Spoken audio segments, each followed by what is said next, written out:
कोण बी समकोण है। मेन पॉइंट यहाँ पे कि बी कोण समकोण है। तो सबसे पहले हम क्या करेंगे, त्रिभुज ABC बना लेंगे। तो आइए क्या करते हैं हम भैया, यहाँ पे त्रिभुज ABC बनाते हैं। तो लो भैया हमने त्रिभुज ABC बना लिया। अब इसका नामकरण कर दे। चलिए नामकरण करने से पहले देखो कोण बी समकोण है, तो समकोण यहाँ पे होता है, इसको हम बी मान लेंगे। लो भैया बी हमारे पास समकोण हो गया। अब क्या करेंगे भाई, ABC है, चलो हम इसको A मान लेते हैं और इसको मान लेते हैं B। कोई दिक्कत नहीं, दिक्कत भाई। अब प्यारे बच्चों, समकोण के सामने वाली भुजा को क्या कहते हैं, कर्ण कहते हैं। क्या कहते हैं, कर्ण, जो कभी चेंज नहीं होता। बोले तो हाइपोटेनियस, ये कभी चेंज नहीं होता है, बड़ा ढीठ है। अब यहाँ पे देखिए AB का मान है 24 सेंटीमीटर। भैया AB ये है, AB का मान है 24 सेंटीमीटर, हमने रख दिया 24 सेंटीमीटर, राइट।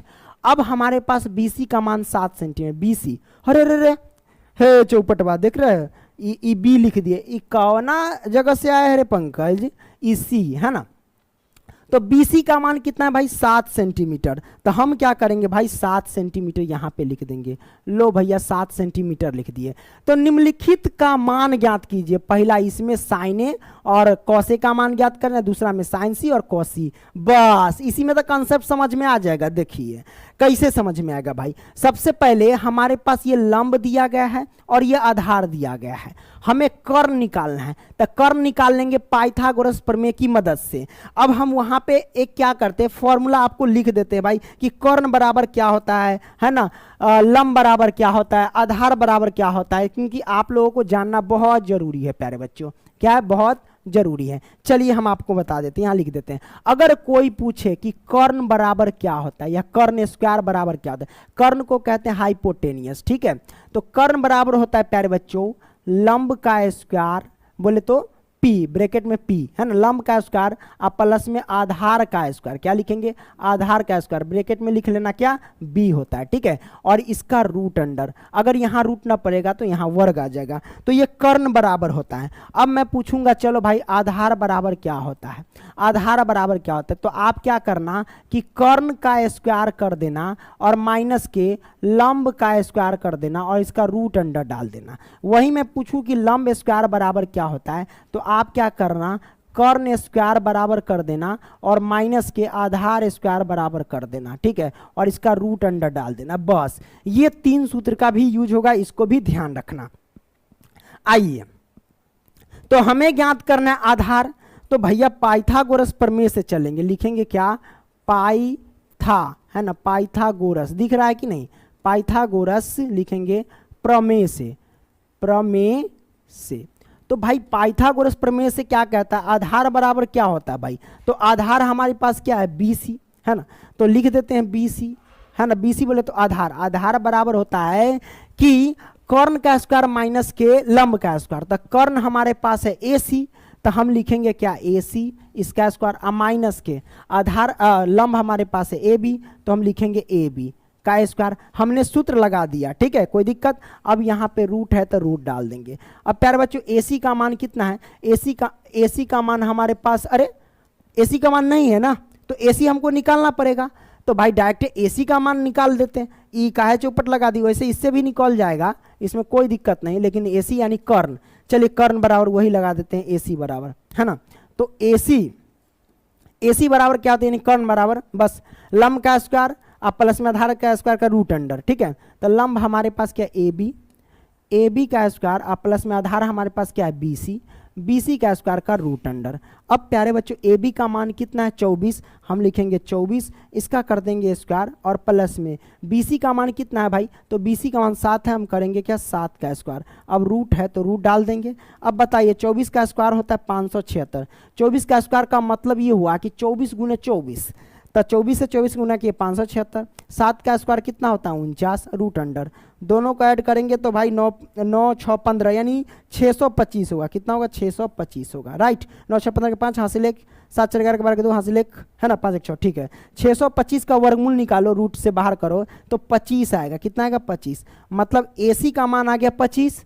तो AC बोले तो कर्ण का मान आ गया भाई 25, हम यहाँ पे 25 रख देते हैं, ये आ गया। अब हम क्या करते भाई, डायरेक्ट मुद्दे पर चलते हैं। किस पे, मुद्दा पे। तो अब हमको जो निकालना है ना भाई, वो हम निकाल लेंगे आसानी से। तो आइए हम निकाल लेते हैं भाई, अरे रे सॉरी है ना।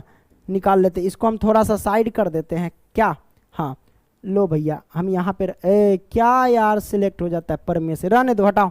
तो ये हमारे पास हो गया। अब हम क्या करेंगे, इसमें मान किसका ज्ञात करना है वो आपको देखना है भाई, मान किसका ज्ञात करना है। तो पहला में मान ज्ञात करना है हमको, साइन ए का मान ज्ञात करना है। तो साइन ए का मान ज्ञात करेंगे, तो आइए लिखते हैं साइन ए का मान। तो साइन ए का मान कैसे निकलेगा भाई, तो आपको पता होना चाहिए कि साइन थीटा का सूत्र हमने क्या बताया था। साइन थीटा का सूत्र बताया था भाई हमको, हमने बताया था कि P बाई एच होता है। P यानी बोले तो लंब है ना, और H यानी बोले तो कर्ण, यही ना होता है भाई। अब बताइए कि लंब कितना है आधा और कर्ण कितना है। साइन थीटा बराबर क्या था, P बाई एच है ना। तो इसमें P कौन है, H कौन है भाई, ये पहले पता करना है। अब देखेंगे ए के सापेक्ष यहाँ पे चल रहा है, तो कोण ए के सापेक्ष चलेंगे, यहीं पे अब आपको समझा रहे हैं। ए हमारे पास क्या है, कोण ए ये वाला है, ये वाला है। तो आपको पता है कि ये जिसको भी टच करता है वो कर्ण होता है और दूसरा आधार होता है।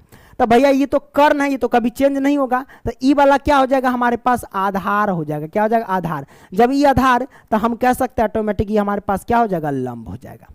क्लियर है ना। तो अब यहाँ पे मान पुट कर देंगे फटाक से। तो आइए पुट कर देते हैं। लंब का मान कितना है भाई, लंब का मान 7 है, तो हम लिखेंगे 7, और बट्टे में आधार का मान कितना है 24, तो हम लिखेंगे 24। एक ये आंसर आ गया हमारे पास, क्या आ गया, एक ये आंसर आ गया, राइट। अब प्यारे बच्चों यहाँ पे देखो एक मिस्टेक हो गया, कर्ण यहाँ पे 25 है और हमने क्या किया, कर्ण की जगह पे वहाँ पे 24 डाल दिया। इसलिए हम क्या करेंगे, 24 को हटा करके यहाँ पे 25 डालेंगे, क्योंकि कर्ण हमारे पास 25 है। अब हम क्या करेंगे, इसी में कॉस ए का मान दिया गया है, तो हम क्या करेंगे भाई, कॉस ए का मान निकालेंगे। तो आइए लिखते हैं कॉस ए बराबर, अब कॉस ए बराबर क्या होगा, तो सिंपल सी बात है, ए के सापेक्ष चलेंगे, सब कुछ दिया गया है। तो कॉस थीटा का सूत्र क्या होता है भाई, है ना।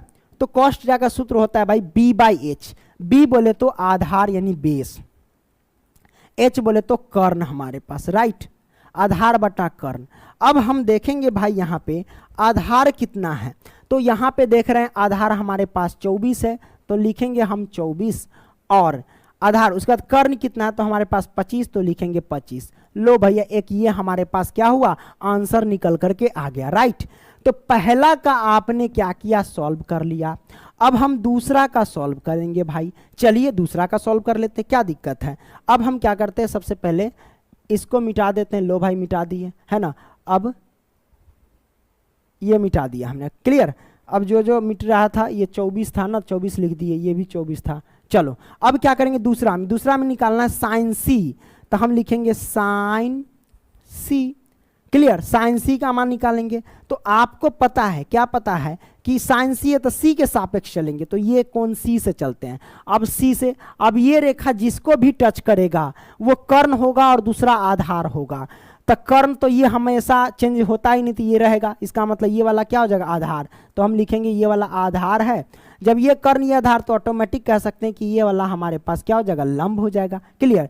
तो हम यहाँ पे लिख देंगे साइन थीटा का सूत्र क्या होता है, पी बाई एच होता है। पी बोले तो परपेंडिकुलर, बोले तो लंब, क्या लिखेंगे, लंब, और एच यानी कर्ण, हाइपोटेनियस, ठीक है, तो हम लिखेंगे कर्ण, क्लियर। अब यहाँ पे हम रखते हैं मान, यहाँ पे लंब का मान कितना, लंब का मान 24 है, तो लिखेंगे 24, और बटे कर्ण का मान 25 है, तो लिखेंगे 25। एक ये आंसर आ गया प्यारे बच्चों, क्लियर। अब यहाँ पे हम क्या करते हैं, इसी का दूसरे का एक और है, कॉस सी का मान है, तो हम कॉस सी में चलते हैं, लिखते हैं यहाँ पे कॉस सी। कॉस सी बराबर क्या होगा, तो कॉस थीटा का सूत्र क्या होता है भाई, बी बाई एच होता है। तो बी हमारे पास कितना, यानी आधार, आधार बट्टे में एच बोले तो कर्ण। अब इसका निकालेंगे तो कितना होगा, आधार हमारे पास कितना है, 7 है, क्योंकि सी के सापेक्ष चले, तो सी ये है, तो हम लिखेंगे 7 आधार, और कर्ण हमारे पास कितना है 25, तो हम लिखेंगे 25। लो भैया एक ये आंसर निकल के आ गया, राइट।